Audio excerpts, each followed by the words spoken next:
So I'm going to be unboxing the Amaryllises I ordered from Amaryllis Man on YouTube, and this is going to be for spring 2022.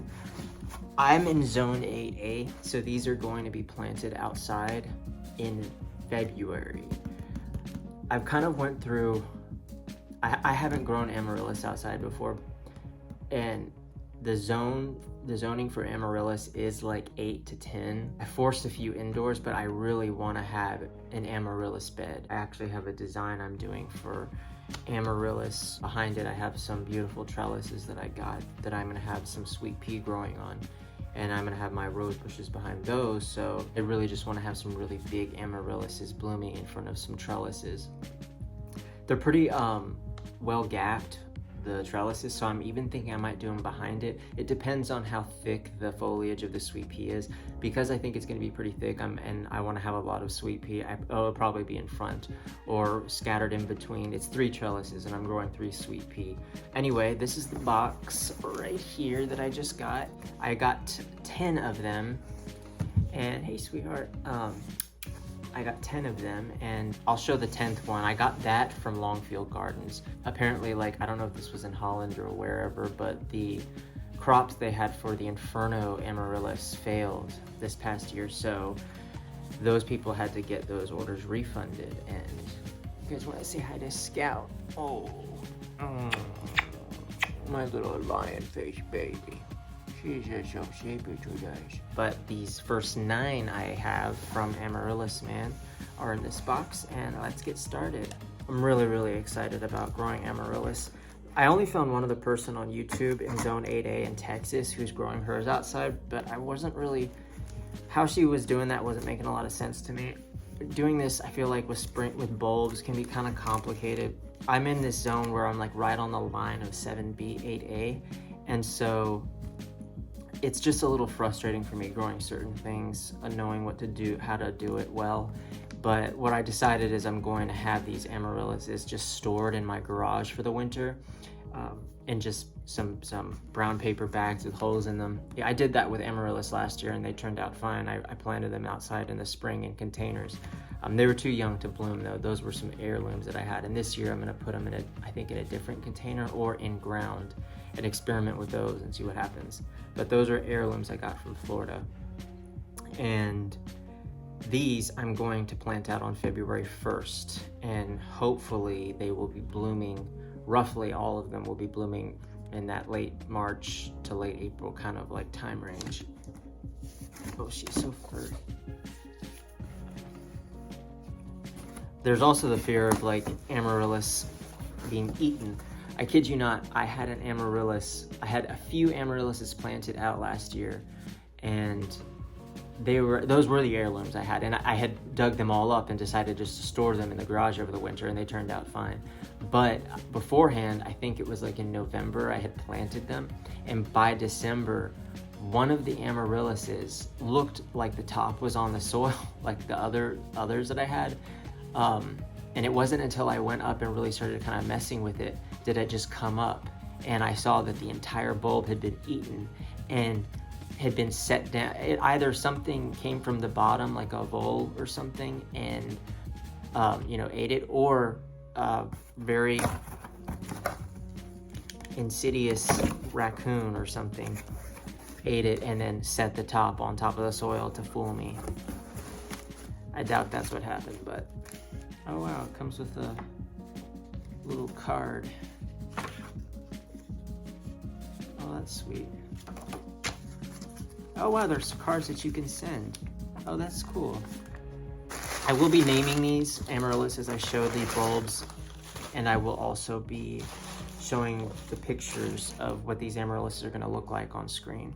In my spring bulb reveal video, I named the Amaryllis I was gonna get, but there's a few changes that have been made since then. So first one up, Double Dream.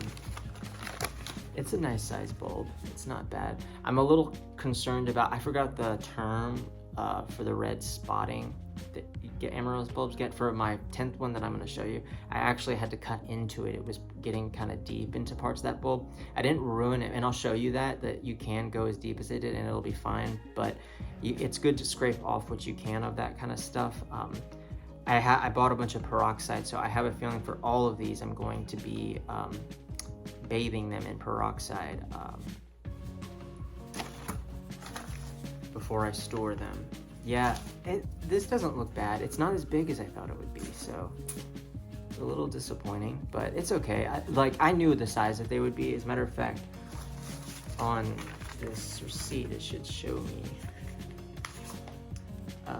because this might be perfectly fine, 25 to 27 centimeters. Yeah, maybe a little less than that. I'm not sure. Yeah, it's a little less than that. It is what it is. This isn't that bad. One thing I'm nervous about though is that this does have a lot of spotting, and it doesn't look rotted. It's pretty firm still, but I'm gonna definitely let this soak a bit in some peroxide. It's like a 1:4 or 1:3 ratio, peroxide, water, bath, real quick, 10 minutes. And I probably am gonna end up having to scrape some of this stuff off. So I'm not too thrilled about this. Plus you also have to remember that these bulbs, most all amaryllis that you get, they were created for forcing indoors. So few people, I feel like, are growing amaryllis outside in their outdoor gardens, and it's because, you'd have to be in the right zone. Where I'm at, it doesn't get cold enough where amaryllis are gonna die at all here. We get a few days in the winter that are below 30 degrees Fahrenheit, but even then it's we might get one day or one night. I mean, these are the nights, not the days. One night that is low 20s, but if it is, it's 23, 24. And if it's just one night, it's not gonna do anything. We might get another few nights that are in the 20s, but yeah, for the most part, they would survive here. So that is the first one. I actually want to put more holes in these too, I think that's a part of the reason that doesn't look that good. There's not enough holes in any of these bags.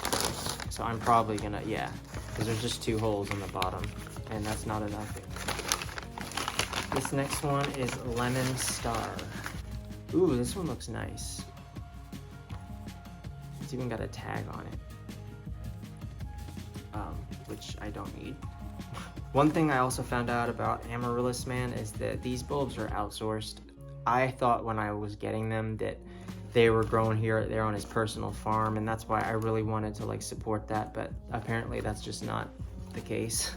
So, not saying there's anything wrong with that. I mean, to each his own, but I was just experimenting for the first time with purchasing amaryllis. Plus they were really expensive, so I'd suggest start looking around before getting yours. It's not a bad size. It's not gonna be enormous. There are some amaryllis bulbs. I wanted huge ones. That was what I wanted, but especially for the price point, these were not cheap. This one looks pretty massive, so. And this is Maryland. This is an amaryllis. This is awesome. There's some red spotting on this one too, but this one isn't bad. It's got another tag too. Yeah, but this one's pretty nice. This is Maryland. The next one is Clown. This one also looks like a nice size. I know now all of these are gonna have some spotting on them, some red stuff that I'm gonna have to take off. This is a pretty nice size one. Yeah, I like this one. I think the majority of them do have tags. You barely put them in the bags.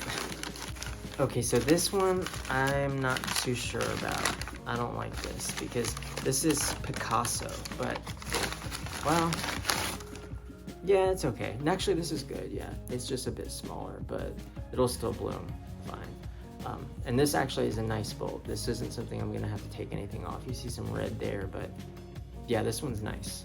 And Picasso was one I was actually really excited about getting, so I was originally getting a Papilio butterfly, but I changed it. This is another smaller one. This one's Minerva, just a classic that I really, really love. I don't know why, but the Minerva reminds me of If you've ever played Super Mario, what are they? I don't know what they're called. The plants, like that little shop of horrors kind of eating carnivorous plant they have in the game. That flower just reminds me of that. This is Minerva. Again, a smaller bulb. On the receipt, some of these should still be there. Yeah, this is 27 to 29, so this is definitely not that. This is small. Not by much, just 27 to 29 would be a bit bigger though, I think. Okay, this is Dancing Queen. I had this forced last year and I'm gonna force it again this year, and I'm very excited about that because I love this Amaryllis. Plus, some of these are slightly fragrant, which again, of course, you know me, I would love. There's some spots it's a bit, well, no, it's firm, but it was definitely, you can see this one was cut into.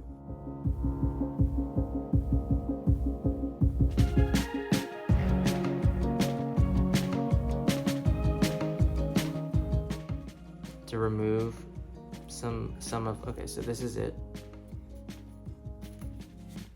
You can see where it was cut into to remove either rotting or some of that red stuff was getting in too deep. This will still bloom and it's not bad.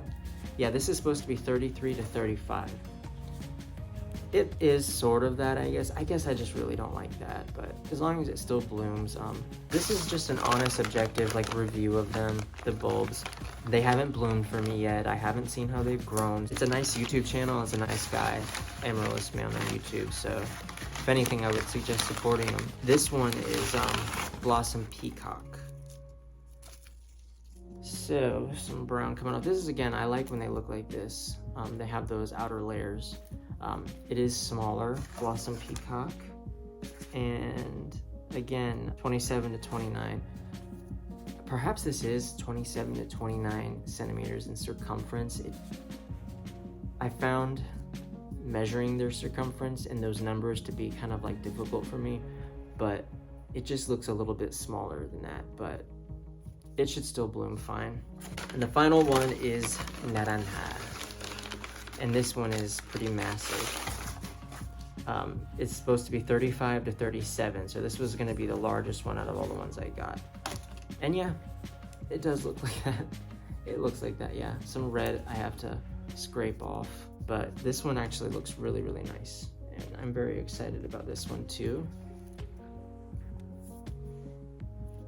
So the final one I have here is Magical Touch, and this is the one from Longfield Gardens, and I put these holes in it myself. It should be more like that, just as much airflow as you can give it, but this is pretty massive. This one looks really, really nice actually. However, I did have to, as you can see, cut in a wedge in because it had some rotting. This will still bloom perfectly, and I took off as much red as I could and gave it a peroxide bath. The problem is it just still seems like it's kind of continuing a bit. I might do it again, not scrape off anymore, but give it another peroxide bath. One thing I could try, but I don't know that I would, I'd have to read about it, is maybe dusting with sulfur. I'm not sure if that's harmful or not with these. Do not do that and take my word for it. I'd be experimenting or looking it up if I did. If I had to give this a 1 to 10 on a score on a 1 to 10 Amaryllis man and these Amaryllis, I would 6, 7, something like that. I would definitely look around. I really, really want to support people who are like more local or growing for themselves and not so much like wholesale kind of operations. And this isn't really bad or anything. I mean, you could find amazing Amaryllis, I'm sure, in other places, like perfect Amaryllis, but it's difficult to find like really, really high quality bulbs, I feel like, especially today. One thing I will say about this order was that I spent over $200 on this, so, and I'm not, like, I'd rather you know how much I spent on like the 10 bulbs. These are expensive Amaryllis bulbs. So when I say 6 or 7, I'm being friendly. I just feel like for that when you're spending that much money, they should be like super perfect, top size bulbs without problems. I would just shop around.